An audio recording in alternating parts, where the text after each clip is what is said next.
ओम श्री गणेशाय नमः। ओम श्री जगदम्बिकाय नमः। जय श्री राधे कृष्णा। प्रिय भक्तजनों, आज चैत्र मास महात्म्य का अध्याय 3 का आप श्रवण कीजिए। ऋषिगण बोले, हे महाभाग सूत जी, हम देवी भागवत के उत्तम महात्म्य को सुन चुके, अब पुराण श्रवण की विधि सुनना चाहते हैं। श्री सूत जी कहते हैं, हे मुनिगणों, विद्वान पुरुष को चाहिए कि सर्वप्रथम ज्योतिषी को बुलाकर उससे मुहूर्त पूछे। ज्येष्ठ मास से लेकर 6 महीने पुराण श्रवण के लिए उत्तम है। हस्त, अश्विनी, मूल, पुष्य, रोहिणी, श्रवण एवं मृगशिरा तथा अनुराधा नक्षत्र, पुण्य तिथियां और शुभ ग्रह वार, इनमें कथा आरंभ करने से उत्तम फल प्राप्त होता है। जिस नक्षत्र में बृहस्पति हो उससे चंद्रमा तक गिने। क्रमशः फल यूं समझना चाहिए, 4 तक धर्म प्राप्ति, फिर 4 तक लक्ष्मी प्राप्ति, इसके बाद 1 नक्षत्र कथा में सिद्धि देने वाला, फिर 5 नक्षत्र सुख कर, बाद में 6 नक्षत्र पीड़ा देने वाले, इसके बाद 4 नक्षत्र राज भय उपस्थित करने वाले, इसके बाद 3 नक्षत्र ज्ञान प्राप्ति में सहायक होते हैं। पुराण श्रवण के आरंभ में इस चक्र पर अवश्य विचार कर लेना चाहिए। यह भगवान शंकर का कथन है अथवा भगवती जगदम्बिका को प्रसन्न करने के लिए 4 नवरात्रों में इसका श्रवण करना अति उत्तम है। इसके सिवा अन्य महीनों में भी इसे सुना जा सकता है, परंतु तब भी तिथि, नक्षत्र और दिन के संबंध में विचार करना परम आवश्यक है।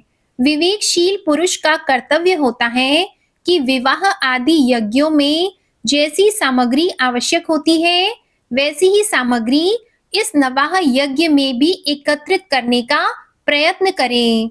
दंभ और लोभ से रहित अनेकों सहायक विद्वान रहने चाहिए। भगवती जगदम्बिका में भक्ति रखने वाले 4 अन्य पुरुष कथावाचक के अलावा बैठकर पाठ करें। प्रत्येक दिशा में यों समाचार भेजना चाहिए कि आप लोग यहाँ अवश्य पधारें। श्रीमद् देवी भागवत की कथा आरंभ हो रही है। सूर्य, गणेश, शिव, शक्ति अथवा विष्णु, किन्हीं भी देवताओं में भक्ति रखने वाले क्यों न हो, वे सभी इस कथा श्रवण के अधिकारी हैं, क्योंकि सभी देवता भगवती आद्या शक्ति की उपासना तो करते ही हैं। श्रीमद् देवी भागवत की कथा अमृतमयी है। इसमें अटूट प्रेम रखने वाले सज्जन इस रस को पीने की उत्कट इच्छा से यहाँ अवश्य पधारने की कृपा करें। ब्राह्मण आदि चारों वर्ण, स्त्रियां, आश्रमवासी, चाहे सकाम हो या निष्काम, सभी इस कथा रूपी अमृत का पान करने के अधिकारी हैं। यदि 9 दिनों तक कथा सुनने का अवकाश न मिले तो इस पुण्यमय यज्ञ में यथा अवसर कुछ समय के लिए तो अवश्य ही आना चाहिए। अत्यंत नम्रता के साथ जन समाज में निमंत्रण भेजना चाहिए। आए हुए सज्जनों को ठहराने के लिए समुचित स्थान का प्रबंध करें। धरती को झाड़ बुहार कर कथा का स्थान सजाएं। वहां की भूमि विस्तृत हो, उसे गोबर से लीप देना चाहिए। वहां सुंदर मंडप बनाएं, केले के खंबे लगाए जाएं, ऊपर चांदनी लगा दी जाए, ध्वजा और पताकाओं से मंडप की सजावट हो। कथावाचक के लिए दिव्य आसन लगाएं। उस आसन पर सुखप्रद बिछौना होना चाहिए। यत्न पूर्वक ऐसा आसन बनाएं कि वक्ता पूर्व अथवा उत्तर की ओर मुख करके कथा बांध सके। कथा सुनने के लिए स्त्री पुरुष सभी आएं और उनके लिए समुचित आसनों की व्यवस्था हो। सुंदर ढंग से प्रवचन करने वाले, इंद्र विजयी, शास्त्र ज्ञानी, देवी के उपासक, दयाशील, निस्पृह, उदार और सत असत का ज्ञान रखने वाले विद्वान पुरुष उत्तम वक्ता माने जाते हैं। श्रोता वह उत्तम है जो ब्रह्मा में आस्था रखता हो, जिसकी देवताओं में भक्ति हो तथा जो कथा रूपी रस का पान करना चाहता हो। साथ ही उदार, निर्लोभी और नम्र तथा हिंसा आदि से वर्जित भी हो। पाखंड रचने वाला, लोभी, स्त्री लंपट, धर्मध्वजी, कटुभाषी और क्रोधी स्वभाव वाला वक्ता देवी यज्ञ में श्रेष्ठ नहीं माना जाता। श्रोताओं को समझाने में तत्पर रहने वाले, एक प्रकांड विद्वान संदेह निवारण करने के लिए सहायक रूप में कथावाचक के पास बैठाए जाएं। कथा आरंभ होने के पहले ही दिन वक्ता और श्रोतागण क्षौर कर्म करा लें। इसके बाद नियम पालन करने में लग जाएं। शौच आदि से निवृत्त होकर अरुणोदय वेला में ही स्नान करें। संध्या तर्पण आदि नित्य कर्म संक्षेप से करें। श्रीमद् देवी भागवत की कथा सुनने का अधिकारी बनने के लिए गौदान करना चाहिए। श्रीमद् देवी भागवत की पुस्तक सुंदर अक्षरों से संपन्न भगवती की वांगमयी मूर्ति है। संपूर्ण उपचारों से इसकी पूजा परम आवश्यक है। कथा की निर्विघ्न समाप्ति के लिए 5 ब्राह्मणों का वर्ण करें। वे ब्राह्मण नवार्ण मंत्र का जप और दुर्गा सप्तशती का पाठ करें। प्रदक्षिणा और नमस्कार करने के बाद भगवती की इस प्रकार स्तुति करें। हे कात्यायनी, आप महामाया एवं जगत की अधीश्वरी हैं। हे भवानी, आपकी मूर्ति कृपामयी है। मैं संसार रूपी सागर में डूब रहा हूँ, मेरा उद्धार कीजिए। ब्रह्मा, विष्णु एवं शिव से सुपूजित होने वाली हे जगदम्बिके, आप मुझ पर प्रसन्न हो। हे देवी, मैं आपको नमस्कार करता हूँ। मुझे अभिलषित वर देने की कृपा करें। इस प्रकार प्रार्थना करने के पश्चात मन को एकाग्र करके कथा सुने। व्यास स्वरूप मानकर समाहित चित्त से कथावाचक की पूजा करें। माला, अलंकार एवं वस्त्र आदि से स्वागत करके व्यास देव की इस प्रकार प्रार्थना करें। भगवान, आप व्यास स्वरूप हैं। संपूर्ण शास्त्रों एवं इतिहासों का रहस्य आपको विदित है। मैं आपको नमस्कार करता हूँ। कथा रूपी चंद्रमा को उदय करके मेरे अंतःकरण के अंधकार को दूर करने की कृपा करें। 9 दिनों तक सभी नियम प्रथम दिन की तरह करने चाहिए। ब्राह्मणों को बैठाकर उनकी पूजा करने के बाद स्वयं बैठे। धर्म, अर्थ, काम और मोक्ष चारों पुरुषार्थ प्राप्त करने के लिए खूब सावधानी से कथा श्रवण करें। उस समय घर, स्त्री, पुत्र और धन संबंधी चिंता बिल्कुल दूर कर दें। पंडित जी सूर्योदय से लेकर सूर्यास्त होने के कुछ समय पहले तक कथा बाचें। दोपहर में केवल 2 घड़ी विश्राम करें। लघु शंका और शौच पर नियंत्रण रहे, अर्थात बार बार न जाना पड़े, इसके लिए थोड़ा भोजन करना उत्तम है। वास्तव में तो कथार्थी एक समय केवल हविष्यान खाएं, यही ठीक है, अथवा वे फल, दूध और घी के आधार पर रह सकते हैं।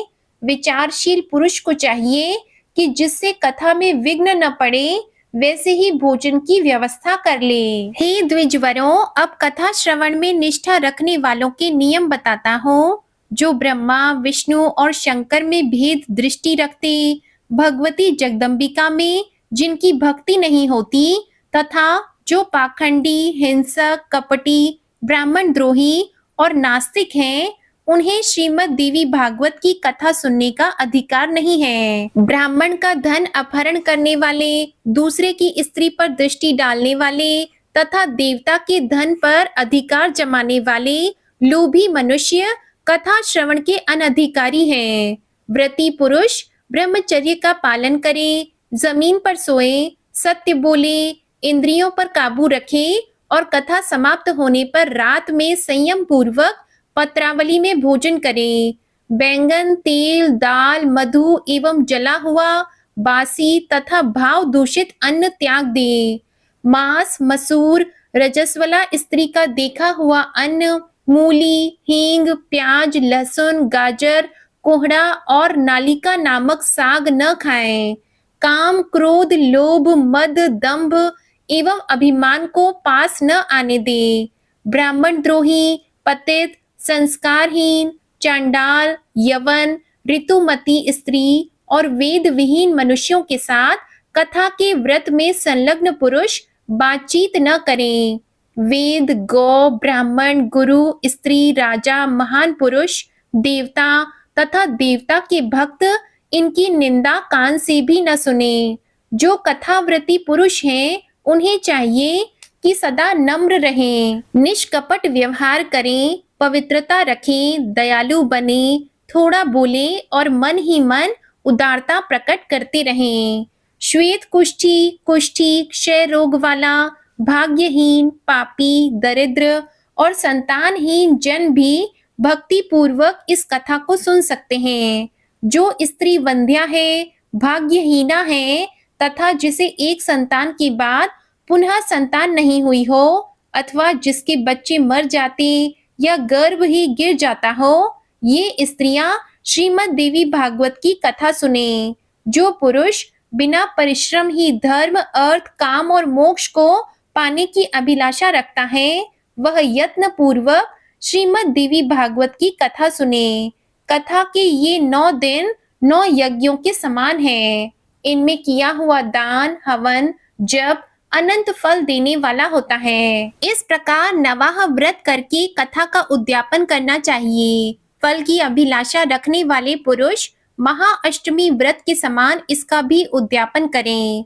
निष्काम पुरुष कथा श्रवण मात्र से ही पवित्र होकर आवागमन से रहित हो जाते हैं, क्योंकि निज जनों को भोग और मोक्ष प्रदान कर देना भगवती जगदम्बिका का स्वभाव है। पुस्तक और कथा वाचक की प्रतिदिन पूजा करनी चाहिए।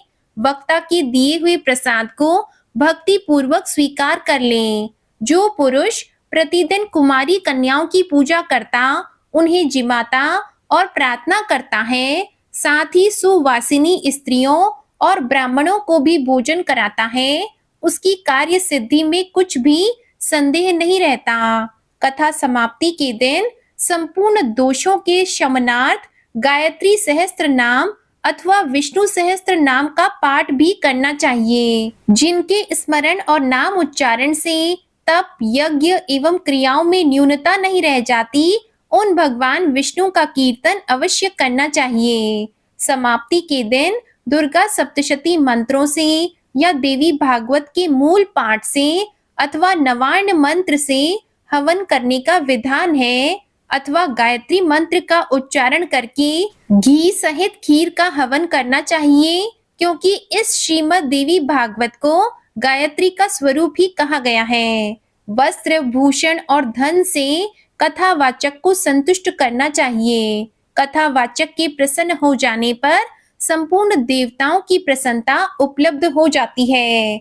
भक्ति पूर्वक ब्राह्मणों को भोजन कराकर उन्हें दक्षिणा से संतुष्ट करें, क्योंकि ब्राह्मण पृथ्वी पर देवता के स्वरूप हैं।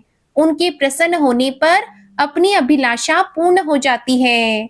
देवी में भक्ति रखने वाला पुरुष सुहागिनी स्त्रियों को और कुमारी कन्याओं को भोजन कराएं और उन्हें दक्षिणा देकर अपने कार्य की सिद्धि होने के लिए उनसे प्रार्थना करें।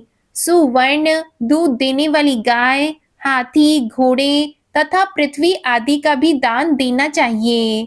इस दान का अक्षय फल होता है। यह श्रीमद् देवी भागवत सुंदर अक्षरों में लिखा जाए। इसे रेशमी वस्त्र के वेष्टन में लपेटकर सुवर्ण के सिंहासन पर रखें और अष्टमी तथा नवमी के दिन कथावाचक की पूजा करके उन्हें दे दें। ऐसा करने से वह पुरुष इस लोक में भोगों को भोगकर अंत में दुर्लभ मुक्ति पा जाता है। स्कंद प्रारंभ करने से पहले आइए माँ भगवती की आराधना करें। ओम सर्व चैतन्य रूपाम तामाद्याम विद्याम च धीमहि बुद्धिम या नः प्रचोदयात्, अर्थात जो सर्व चेतन स्वरूपा, आदि अंत से रहित एवं ब्रह्म विद्या स्वरूपिणी भगवती जगदम्बिका है, उनका हम ध्यान करते हैं। वे हमारी बुद्धि को तीक्ष्ण बनाने की कृपा करें। श्री शौनक जी ने सूत जी से कहा, हे महाभाग सूत जी, आप महाभाग एवं पुरुष श्रेष्ठ हैं, क्योंकि आपने परम पावन पुराण संहिताओं का भली भांति अध्ययन कर लिया। हे अनघ, मुनिवर व्यास जी ने 18 पुराणों का प्रणयन किया और आप अध्ययन करते रहे।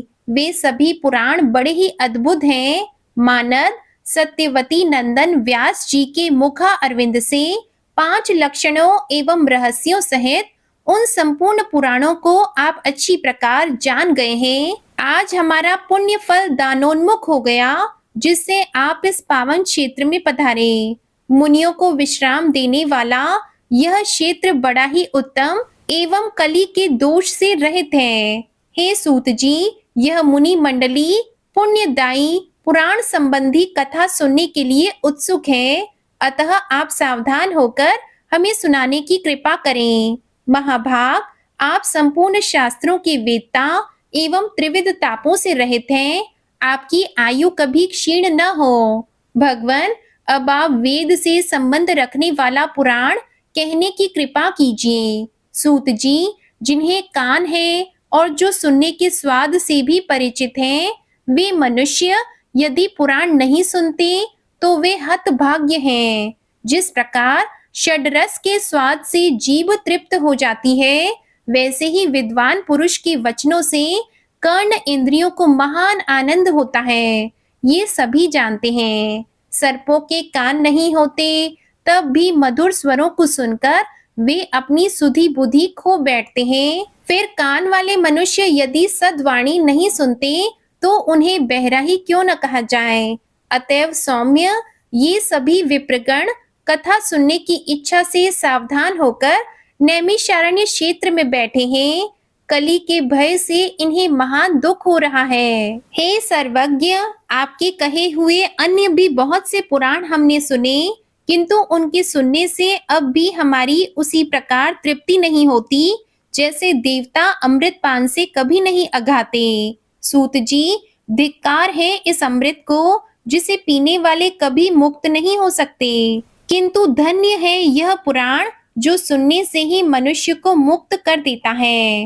हे सूत जी, अमृत पान करने के लिए हमने हजारों यज्ञ किए, किंतु फिर भी हमें शांति न मिल सकी, क्योंकि यज्ञों का फल स्वर्ग है। स्वर्ग भोगने के बाद वहां से गिरना ही पड़ता है।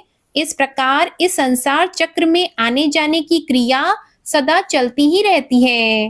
हे सर्वज्ञ सूत जी, इस त्रिगुणात्मक जगत में काल चक्र की प्रेरणा से सदा चक्कर काटने वाले मनुष्यों को ज्ञान हुए बिना मुक्ति मिलनी संभव नहीं।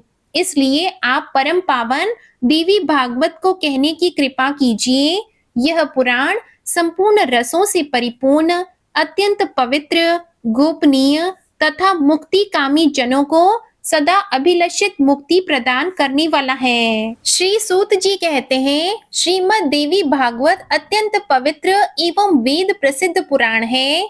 इसके संबंध में आप महानुभावों के प्रश्न करने से मैं धन्य, बड़भागी और परम पावन बन गया। अब मैं इसे कहता हूँ।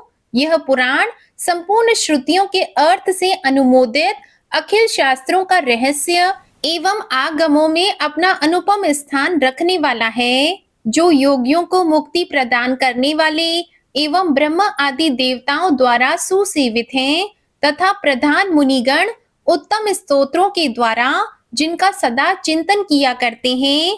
भगवती जगदम्बिका के उन सुकोमल चरण कमलों को प्रणाम करके आज मैं विस्तार पूर्वक यह पुराण कहने के लिए प्रस्तुत हूँ। द्विजवरों, यह रसों का भंडार है। इसमें जहाँ देखिए भगवती की भक्ति निहित है। इसलिए भगवती के नाम से ही अर्थात श्रीमद् देवी भागवत नाम से यह पुराण प्रसिद्ध है।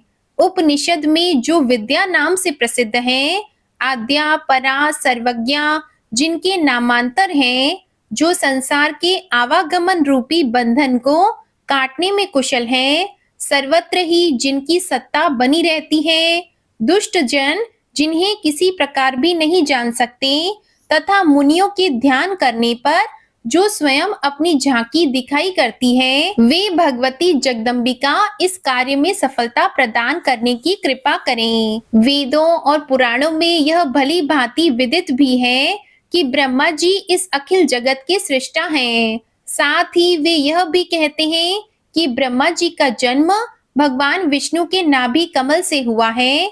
फिर ऐसी स्थिति में ब्रह्मा जी स्वतंत्र सृष्टा कैसे ठहरे? भगवान विष्णु को भी स्वतंत्र सृष्टा नहीं कह सकते। वे शेषनाग की शैया पर सोए हुए थे। नाभि से कमल निकला और उस पर ब्रह्मा जी प्रकट हुए, किंतु वे श्री हरि भी तो किसी आधार पर अवलंबित थे। उनके आधारभूत क्षीर समुद्र को भी स्वतंत्र सृष्टा नहीं माना जा सकता, क्योंकि वह रस है। रस बिना पात्र के ठहरता नहीं, कोई ना कोई रस का आधार रहना ही चाहिए। अतएव चराचर जगत की आधारभूता भगवती जगदम्बिका ही सृष्टा रूप में निश्चित हुई। मैं उनकी शरण ग्रहण करता हूँ। कमल स्थित ब्रह्मा जी को दर्शन मिले। भगवान विष्णु योग निद्रा के अधीन होकर शयन कर रहे थे। तब उन प्रभु को जगाने के लिए पितामह ने जिनकी स्तुति की थी, उन भगवती जगदम्बिका की मैं शरण लेता हूँ। वे भगवती सगुण निर्गुण मुक्ति प्रदान करने वाली और माया स्वरूपिणी हैं। अब मैं उनका ध्यान करके संपूर्ण पुराणों का कथन करता हूँ। मुनिगण सुनने की कृपा करें। श्रीमद् भागवत सबसे उत्तम एवं पावन पुराण माना जाता है। इसमें 18,000 श्लोक हैं। संस्कृत भाषा में इसकी रचना हुई है। वेद व्यास जी ने सुंदर 12 स्कंदों से इसे सजाया है। पूरे पुराण में 318 अध्याय हैं। प्रथम स्कंद में 20, द्वितीय में 12, तृतीय में 20, चतुर्थ में 25, पंचम में 35, षष्ठ में 31, सप्तम में 40, अष्टम में 24, नवम में 50, दशम में 13, एकादश में 24 और द्वादश स्कंद में 14 अध्याय हैं। महात्मा पुरुषों का कथन है कि इस पुराण में इस प्रकार तो अध्याय हैं और 18,000 श्लोक हैं। हे मुनिवरों, श्रीमद् देवी भागवत सुनने का अवसर मुझे मिल चुका है। ये पुराण बड़ा ही पवित्र एवं संपूर्ण दुखों का नाश करने वाला है। इसके प्रभाव से मनोरथ पूर्ण होते और मुक्ति भी सुलभ हो जाती है। इसके सभी विषय वेद के अभिप्राय से युक्त हैं। संपूर्ण वेदों का सारभूत यह पुराण मुक्ति कामी जनों को सदा प्रिय है। इस पुराण की रचना करने के पश्चात व्यास जी ने सर्वप्रथम अपने अयोनिज एवं विरक्त पुत्र महाभाग शुकदेव जी को अधिकारी समझकर उन्हें ही सुनाया। मुनिवरों, मैं वहीं था। वेद व्यास जी प्रवचन कर रहे थे। इसी से यथार्थ बातें मैंने भी सुन ली। गुरुदेव बड़े कृपालु थे। उन्हीं की कृपा से यह अत्यंत गुप्त पुराण प्रकट हुआ है। व्यास नंदन शुकदेव जी की बुद्धि बड़ी विलक्षण थी। उनके पूछने पर इस गुप्त पुराण की सभी बातें व्यास जी व्यक्त किया करते थे। वहां रहने के कारण इस पुराण की अमित महिमा का मैं भी जानकार हो गया। हे मुनिवरों, श्रीमद् देवी भागवत स्वर्गीय कल्प वृक्ष का सुंदर पका हुआ फल है। इस संसार रूपी समुद्र के अथाह जल को पार करने की इच्छा रखने वाले शुकदेव जी उस फल को आदर पूर्वक चखने वाले पक्षी हैं। उन्होंने इस विविध कथा रूपी अमृत को अपने कान रूपी पुटकों में भर भर कर खूब पान किया। जगत में कौन ऐसा पुरुष है जो इस अद्भुत कथा को सुनकर कली के भय से मुक्त न हो जाए। जो पापी वैदिक धर्मों से विमुख एवं अपने चरित्र से भ्रष्ट है, उसे भी यदि जिस किसी प्रकार से भी श्रीमद् देवी भागवत सुनने का अवसर मिल जाए, तो संसार के विविध भोगों को भोगकर अंत में भगवती के उस नित्य परम धाम को वह चला जाता है, जहाँ योगी लोग जाया करते हैं। जो निर्गुण स्वरूपा है, जो संत जनों की प्रेम पात्री एवं ध्यान में दर्शन देने वाली है, वे विद्यामयी भगवती जगदम्बिका उस बड़भागी पुरुष के हृदय रूपी गुफा में निवास कर लेती हैं, जो निरंतर इस देवी भागवत की कथा सुनने में तत्पर रहता है। संसार रूपी अगाध समुद्र को पार करने के लिए यह सर्वांग पूर्ण मानव देह सुंदर जहाज है। जिसे ऐसा शरीर मिल गया और कथावाचक की भी कमी न रही, तब भी जो मूर्ख इस कल्याणमय देवी भागवत को नहीं सुन पाता, निश्चित ही वह अत्यंत भाग्यहीन है। जिसे विचारशील मानव तन मिल गया, दोनों कान विद्यमान है, तब भी सभी मनोरथ पूर्ण करने वाली रस के भंडार एवं परम पावन इस भागवत पुराण को न सुनकर जो प्रेम पूर्वक पर निंदा और पर चर्चा सुनने में मस्त रहता है, वह मूर्ख मर ही क्यों नहीं जाता? उसके जीवन से लाभ ही क्या है? तब ऋषियों ने पूछा, हे महाभाग सूत जी, व्यास जी की किस भार्या से शुकदेव जी प्रकट हुए? कैसे उनका आविर्भाव हुआ और वे ऐसे किन गुणों से संपन्न थे कि उन्होंने संहिताओं का भली भांति अध्ययन कर लिया। महामते, आपने कहा है शुकदेव जी अयोनिज है, अरणी से उनका प्राकट्य हुआ है। इन बातों से हमें महान आश्चर्य हो रहा है। इनका स्पष्टीकरण करने की कृपा कीजिए। श्री सूत जी कहते हैं, प्राचीन समय की बात है, सत्यवती नंदन व्यास जी सरस्वती नदी के तट पर विराजमान थे। उनके आश्रम पर 2 गौरैया पक्षी थे। उन्हें देखकर वे आश्चर्य में पड़ गए। उन्होंने देखा पक्षी अपने घोंसले में थे। उनका एक सुंदर बच्चा अभी अभी अंडे से बाहर निकला था। उस बच्चे के सभी अंग बड़े सुंदर थे और अभी पांख और रोओं से वह रहित था। दोनों पक्षी उस बच्चे को आहार पहुंचाने के लिए असीम प्रयत्न कर रहे थे। बारंबार दाने ला लाकर उन्हें बच्चे के मुख में डालना उनका प्रधान कर्तव्य बन गया था।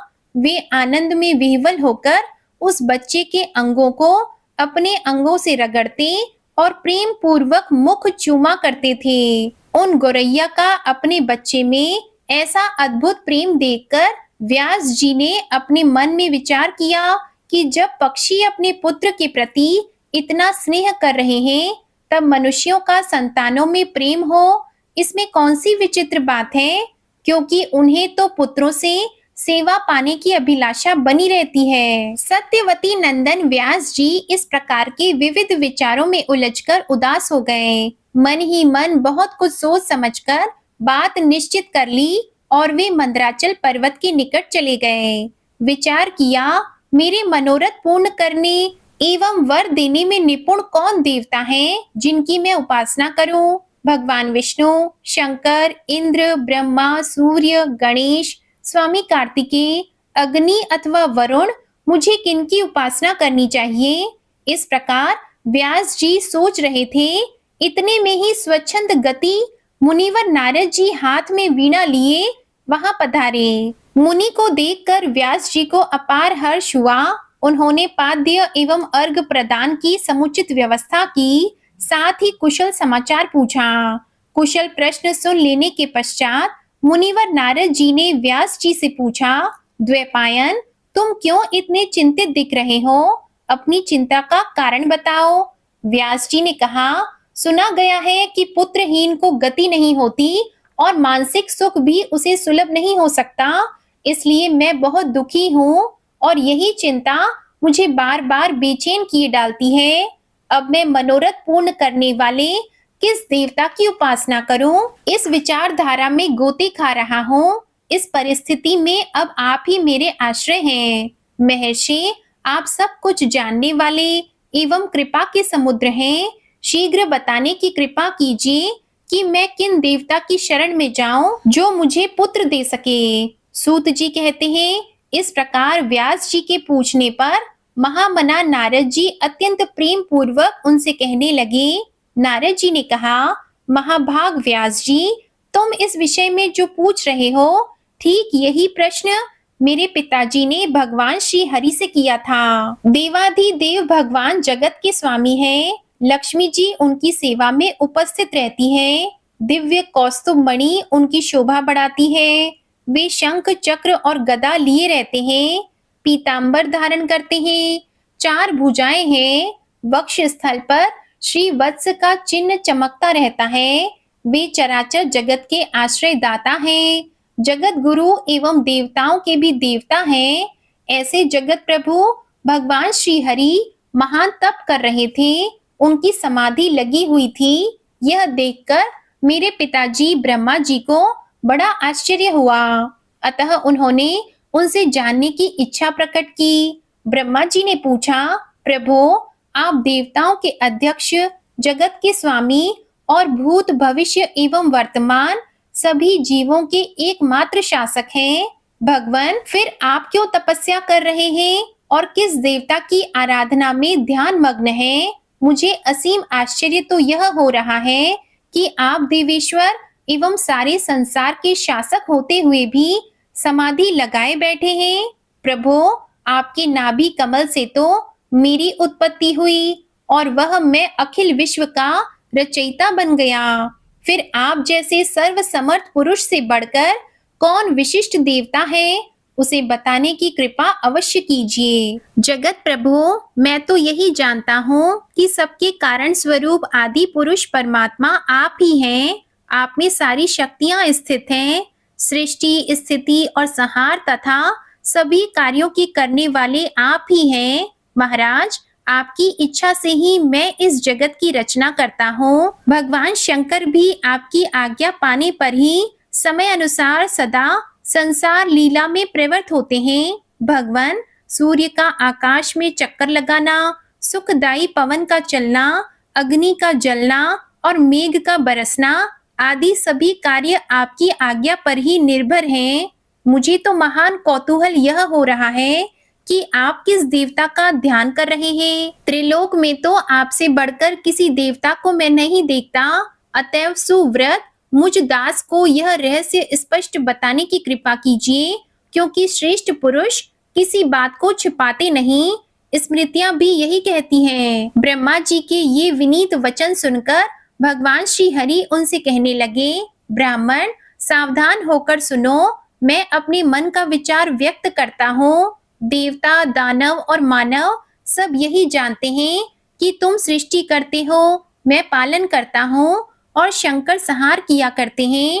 किंतु फिर भी वेद के पारगामी पुरुष अपनी युक्ति से यह सिद्ध करते हैं कि रचने, पालने और संहार करने की यह योग्यता जो हमें मिली है, इसकी अधिष्ठात्री शक्ति देवी हैं। वे कहते हैं कि संसार की सृष्टि करने के लिए तुम में राजसी शक्ति का संचार हुआ है, मुझे सात्विकी शक्ति मिली है और रुद्र में तामसी शक्ति का आविर्भाव हुआ है। उस शक्ति के अभाव में तुम इस संसार की सृष्टि नहीं कर सकते, मैं पालन करने में सफल नहीं हो सकता और रुद्र से संहार कार्य होना भी संभव नहीं। ब्रह्मा जी, हम सभी उस शक्ति के सहारे ही अपने कार्य में सदा सफल होते आए हैं। सुव्रत, प्रत्यक्ष और परोक्ष दोनों उदाहरण मैं तुम्हारे सामने रखता हूँ, सुनो। यह निश्चित बात है कि उस शक्ति के अधीन होकर ही मैं प्रलय काल में इस शेषनाग की शैया पर सोता और सृष्टि करने का अवसर आते ही जग जाता हूँ। मैं सदा तप करने में लगा रहता हूँ। उस शक्ति के शासन से कभी मुक्त नहीं रह सकता। कभी अवसर मिला तो लक्ष्मी के साथ सुखपूर्वक समय बिताने का सौभाग्य प्राप्त होता है। मैं कभी तो दानवों के साथ युद्ध करता हूँ। अखिल जगत को भय पहुंचाने वाले दैत्यों के विकराल शरीरों को शांत करना मेरा परम कर्तव्य हो जाता है। हे धर्मज्ञ, बहुत पहले की बात कह रहा हूँ। उस समय तुम तो थे ही, चारों ओर जल ही जल था। मुझे 5000 वर्षों तक बाहु युद्ध करना पड़ा था। मेरे कान के मल से उत्पन्न होने वाले मधु और कैटब नामधारी 2 दानव महान दुष्ट थे।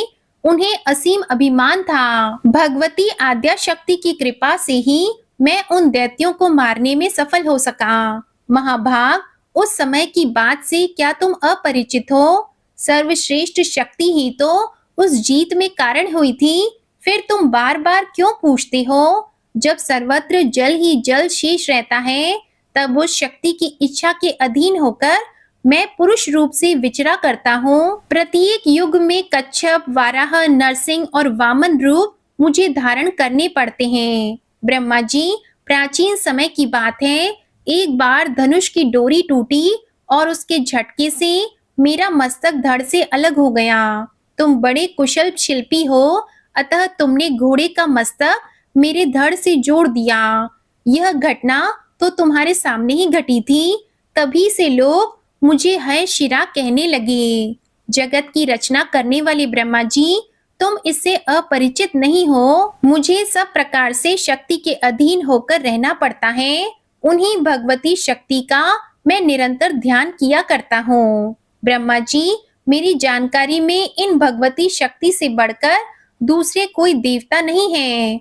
नारद जी कहते हैं, इस गुप्त रहस्य के वक्ता भगवान विष्णु है और श्रोता ब्रह्मा जी रहे। मुनिवर, फिर तो पितामह ने वे सभी बातें अक्षरशः मुझे कह सुनाई। अतएव तुम भी यदि अपना पुरुषार्थ सिद्ध करना चाहते हो तो उन्हीं भगवती के चरण कमल को अपने हृदय में धारण करो। तुम्हारी जो भी अभिलाषाएं हैं वे सभी भगवती जगदम्बिका अवश्य पूर्ण करेंगी।